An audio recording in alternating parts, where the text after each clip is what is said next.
Hola, soy Jorge y esto es Reef Company. El día de hoy vamos a hablar sobre las plagas que se encuentran en el acuario, que es un tema de biología. ¡Acompáñenos!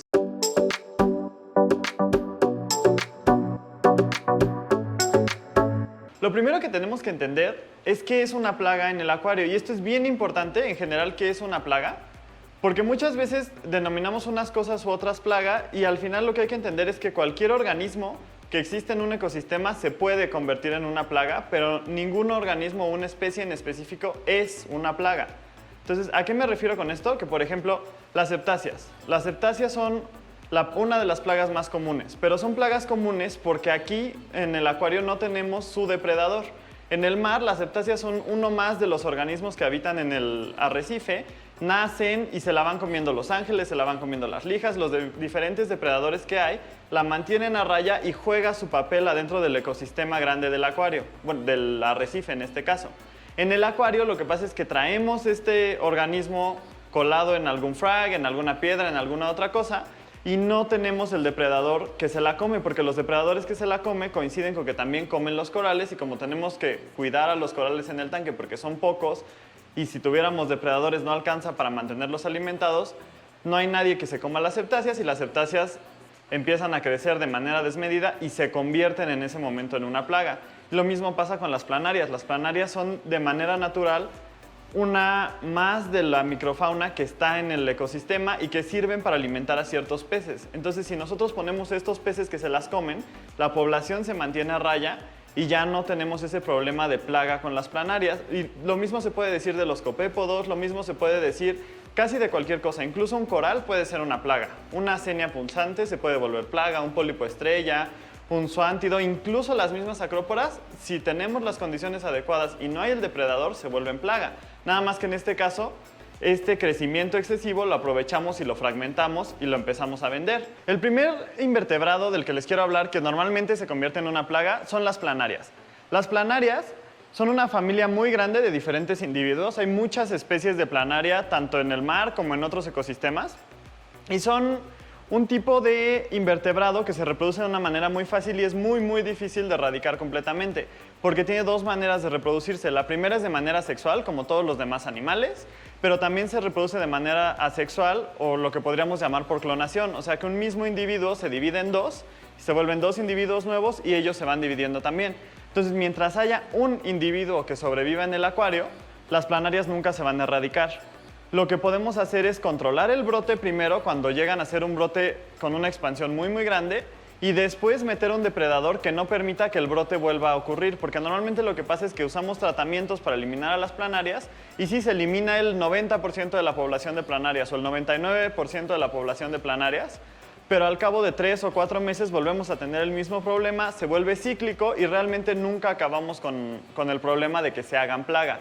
El problema con las planarias no es tanto que se coman a los corales, sí hay especies que llegan a comer corales, pero la mayoría de las planarias que normalmente nos encontramos en el acuario, el problema que tienen es que la población se hace tan grande que llegan a tapar a los corales y eso los irrita, o que al momento de morirse por algún evento, porque además son muy sensibles, por algún cambio en el acuario, liberan una toxina que liberan cuando están estresadas, y eso es lo que mata a los corales, que hay un exceso de individuos de planarias en el acuario, todas se mueren al mismo tiempo, liberan la toxina, sube la concentración de toxina y esto mata a los peces y a los corales. Entonces, para evitar llegar a esos puntos, lo mejor es tener el depredador después de hacer un ciclo de eliminación. Los ciclos de eliminación se hacen, por ejemplo, con el medicamento que nosotros manejamos, que se llama Flat Kill, que lo que hace es matar a las planarias en un periodo muy rápido de 30 minutos a 45 minutos. Tú tienes que hacer primero una remoción manual con un sifón antes de aplicar el medicamento para intentar bajar la cantidad de planarias que hay al mínimo posible. Después se eliminan con el medicamento, se levantan todas las planarias y hay que sacarlas con una red, filtrar de una manera muy rápida y luego colocar carbón o echar a andar un sistema de ozono para eliminar toda la toxina que las planarias que se estresaron y murieron liberan. Después de esto hay que introducir un depredador para las planarias, porque incluso eliminando el 99%, como ya les expliqué, volverían a salir después de unos meses. La siguiente plaga de la que vamos a hablar son las septáceas. Es otro tipo de invertebrado que también se hace plaga en el acuario. Mantenerlos bajo control es un poquito más difícil porque todos los depredadores normales que tienen las septáceas también llegan a comer corales, como por ejemplo las mariposas, algunos ángeles, las lijas, algunos más que otros, pero en general se pone en riesgo porque les gusta comerse todos estos como corales blanditos que funcionan como las cetáceas, como los zoántidos o corales carnosos como el LPS, y cuando tienen hambre y ya acabaron con la población empiezan a buscar qué más hacer. Pues en este caso lo que tenemos que hacer es utilizar una solución como por ejemplo el Aptakill para matar a todos los individuos grandes, disminuir la población de Aptáceas que hay en el tanque. Va a ser muy difícil que logremos matarlas a todas porque se suelen esconder, una no la viste a la hora de matarlas, etcétera, dejan esporas por ahí. Pero bueno, una vez que esté eliminada la población más grande, meter un depredador pequeño, como por ejemplo los camarones pimienta, que si los entrenamos en un tanque aparte para que identifiquen y coman a las cetáceas, podemos hacer que se coman a todas las cetáceas pequeñas y no dejen que lleguen a su tamaño grande y así mantener a raya la población. La plaga más común que podemos tener y la más molesta que hay en los acuarios son las algas. Podemos tener plagas de briopsis, de balonia, de macroalgas, etc. Y la mejor manera de controlarlas aquí sí es con su depredador, que puede ser tanto un cirujano como una liebre marina, como diferentes especies de caracoles, y cada uno de ellos les gusta comer más una especie de alga. Entonces lo mejor es tener una variedad muy grande de herbívoros en nuestro tanque que le gusten diferentes especies de algas para poder mantener todas bajo control. Ahora, la segunda parte para mantenerlos bajo control es tener los niveles adecuados en la química del agua y no darles todos los nutrientes a las algas que necesitan para crecer de manera descontrolada y que se vuelvan un problema. Y por último, el último individuo que podemos tener como plaga son los corales. Y sí llega a pasar que se plagan más que nada porque hay ciertas condiciones en la química del agua que pueden hacer que crezcan más rápido. Más que nada los corales blandos, que en realidad la mayoría de ellos ni siquiera son considerados como corales, sino que son algún tipo de anémonas, como por ejemplo los zoántidos. Los zoántidos son más cercanos a una anémona que a un coral, que a un frog spawn o algún LPS de este tipo. Entonces lo que tenemos que hacer para limitar el crecimiento de estos corales no es poner un depredador, porque si tuviéramos un depredador que se los come, muy probablemente acabaríamos con toda la población y con el tanque, que pues no es la idea.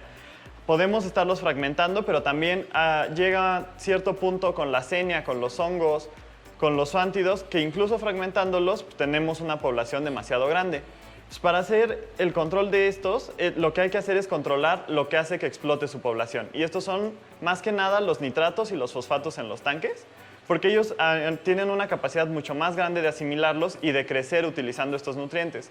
Si logramos limitar estos niveles, por ejemplo en los nitratos a un nivel de 2 o menor y los fosfatos a 0.03, inmediatamente vas a ver que la tasa de crecimiento de todas estas colonias disminuye y empieza a aumentar la de otro tipo de corales como los LPS y las acróporas y varios corales duros. Y esto es porque a diferentes concentraciones de nitrato y fosfato son las condiciones ideales de crecimiento de cada uno de los diferentes individuos. Y como les decía, como estos corales en realidad son más cercanos a las anémonas, son condiciones diferentes de crecimiento que las que tienen las acróporas. Y podemos favorecer estos corales que son de un poco más lento crecimiento y mucho más valuados en el acuario, cambiando la concentración. Otra opción que tenemos para limitar el crecimiento de estos corales que crecen muy rápido es aislarlos en pequeñas piedras y colocarlas alejadas en la cama de arena. Y esto funciona muy bien con ciertas especies de zoántido, no tanto con palitoas, funciona bien con también ciertas especies de senia y algunas otras no. Y esto es porque hay corales de este tipo que tienen la capacidad de aglomerar arena debajo de ellos, hacer un pequeño sustrato e ir creciendo sobre eso, entonces no las podemos detener tanto con este método. Pero dependiendo de la especie es un muy buen método para mantener aislados algunos corales. El día de hoy Hugo nos pregunta, hola, ¿pueden hablar sobre qué pasa cuando no se mezcla bien la sal y se introduce al acuario? Y bueno, en general esto es algo que nos puede pasar por dos razones, porque estamos haciendo un cambio de agua y no contemplamos la cantidad adecuada de agua que tenemos que utilizar y hay que preparar un poquito más para compensar, o porque no nos da tiempo cuando estamos haciendo el cambio de agua para estabilizar la solución y utilizarla en el cambio. En este caso no es un problema si el agua viene un poquito turbia, no es lo más recomendable, pero se puede hacer en un caso apresurado. El problema realmente es que con la bomba que estemos haciendo el cambio de agua o a la hora de vaciar esta mezcla de agua salada, se vayan granos de sal que se quedaron en el bote en el que estamos mezclando, porque esto puede irritar a los corales. Ahora, este restito de sal que queda en el fondo del barril o de la cubeta donde estamos mezclando el agua, no tiene tanto efecto en el total de la sal que disolvimos, porque realmente cuando se queda muy poquita en el fondo. Pero si la queremos recuperar, lo mejor es agarrar un poco de agua de ósmosis, acabar de disolver esa parte de la sal y agregarle en el tanque después para que cuando se evapore el agua de ósmosis se quede la mezcla perfectamente como la habíamos planeado. Muchas gracias por acompañarnos en este nuevo video. Espero que la información que les dimos les sea útil. No olviden dejarnos sus preguntas en los comentarios. estar pendientes todos los jueves al catálogo que publicamos de los corales que están disponibles en nuestra granja de corales y checar la descripción donde esté el link de nuestra tienda de Mercado Libre para poder tener hasta su casa todos los productos que producimos. Muchas gracias.